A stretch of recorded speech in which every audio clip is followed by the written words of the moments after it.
Well, good morning everybody and welcome to another day in the barn. So let's get at her. Okay, we're going to set the motor up here on the frame to see if we need to make any adjustments to the frame, which I'm sure we will.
Good morning, welcome to another day in the barn working on this Bronco 2 project. From what I understand, that if you want to put a 302 out of a F-150 into a Bronco 2, you need to give it a 4 or 5 inch lift, which I don't think is a problem because I'm also widening the stance. Axles I'm putting on are going to be 8.5 inches wider. So if I lift it up, I'm not going to worry about the top roll like I would with the regular Bronco frame that was known for rolling over in the first place. So what I did is took the motor mounts off the F-150 frame and the motor mounts off the 302. I'll put those on there, and I took where they were mounted on the F-150 frame and I manufactured them to go onto the Bronco 2 frame. I'll grab one of them right now, show you what I got. So this was riveted to the cross member on the F-150 frame. What I've done is I've shortened it up a little bit, got the right angle, got the motor set where it needs to be, and the motor mount bolt goes through here just like it did before, but I shortened the end up and turned it around. I put the one from the driver's side on the passenger side, the one from the passenger side on the driver's side, and went ahead and welded nuts on the back here so that I just have to put the bolts in from the top. Don't have to worry about trying to get up in there to hold the nut, because man, it's a pain in the butt getting in there, even to put the nut on for the motor mount. So anyway, that's what I've done. So this is going to be bolted to the frame and bolted to the cross member of the Bronco 2, and then the motor mount will be bolted to this. You can see the motor mounts right there in the center of the frame of this picture, not the center of the Bronco 2 frame.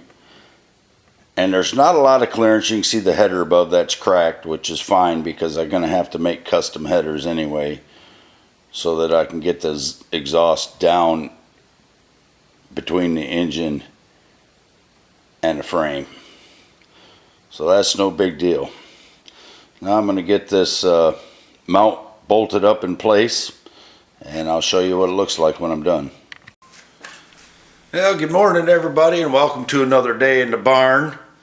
I'm going to show you what I've done so far. I haven't been recording them. I've been just working on it, and I hurt my back. So I got to go to the chiropractor one more time today, and hopefully my friend Jared will get me fixed up and I'll get back to work, which I'm going to do anyway. So let me just show you what's been going on here.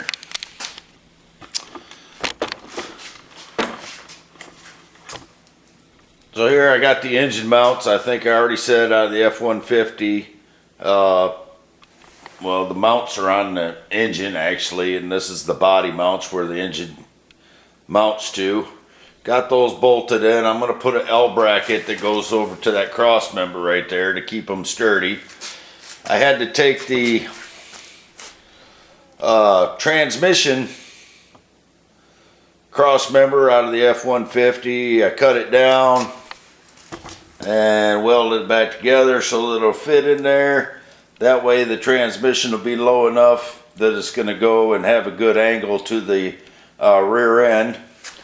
I've also taken each of the leaf spring mounts and extended them out about I don't know, half an inch maybe, so that the leaf springs from the F-150 are going to fit in there. I've taken out all the old bushings. I got new bushings to go in, with the exception of this sleeve and this one back here, and that's when I hurt my back.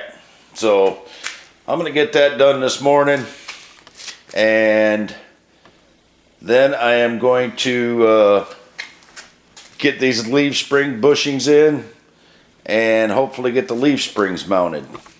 So let's get at her. I'm gonna take my sawzall. I'm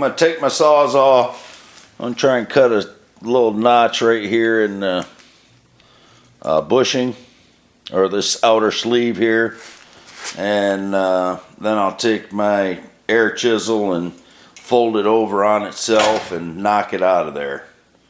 So I got to get a new blade for my sawzall because I bent the other one. I bent it a little bit.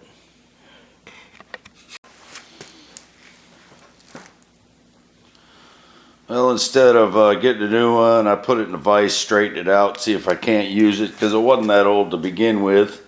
And I hate going through sawzall blades like that because they're not cheap. They'll probably end up breaking on me. That happens when you straighten them out a lot. Let's see what happens here. See if we can get this fixed up.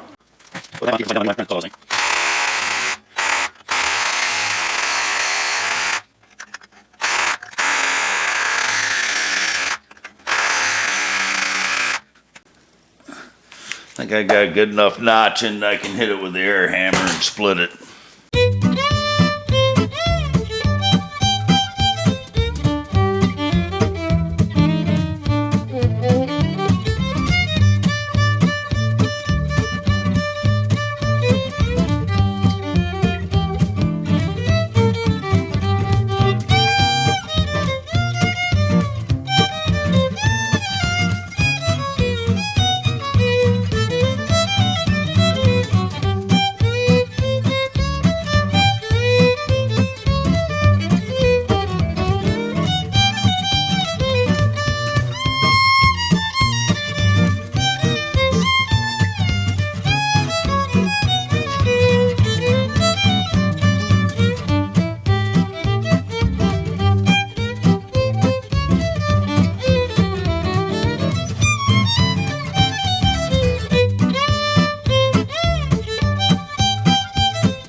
If I can hold the camera here while I punch this out the rest of the way with one hand.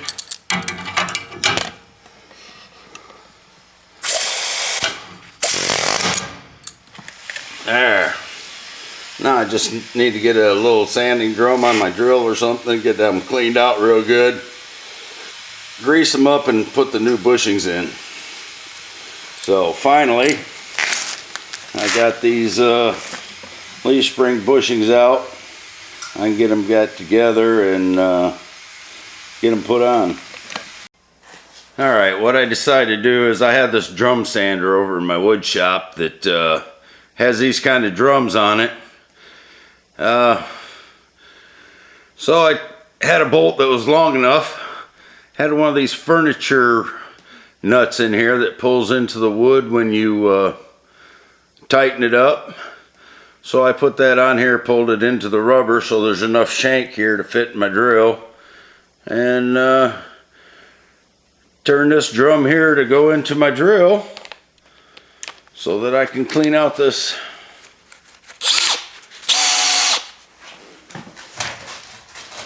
here thing. I'll try a little faster.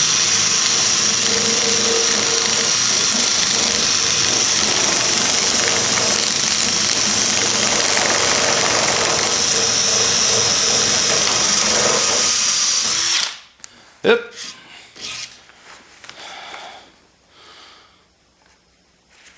This came loose a little bit. She slipped out of my drill. I'll tighten her back up. Finish it up. And I got a smaller one that I'm going to use on the other end. Alright, I got the big ends pretty clean, so what I figured out was I need to go in reverse so that it doesn't vibrate and loosen the bolt. So if I put the drill in reverse, it stays tight and I can run right through those, clean them right up. So I'm going to go ahead and switch this over to my smaller drum and do the smaller end of the leaf spring. Obviously, when you tighten this bolt up, it helps keep the sandpaper on your drum. So now, if I can get it out of here, because there we go. Now I'm gonna go ahead and take this out of this drum, and I'll use the little drum. So just pop screwdriver under it, pops right out. I'm gonna do the same for this small drum right here. And you can see this one's a lot smaller because I don't have an in-between size, which I really need. But this is going to work. I'm going to do the same thing I did with the bigger drum. So when I finish the small end, I'll be back to you. Thanks. So as you can see, just like downtown, cleaning this thing up on the inside. Whoop! I put it back and forward.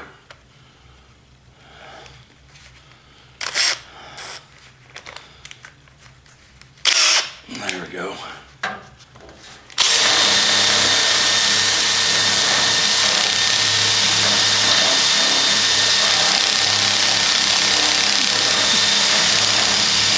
Obviously you don't want too heavy a grit because you'll take some of the inside out of this and then your bushings won't fit right. I think that's clean enough. I'll spray some brake cleaner in there, get it nice and get all the dirt out of there. Get some grease in it. Put my new bushings in.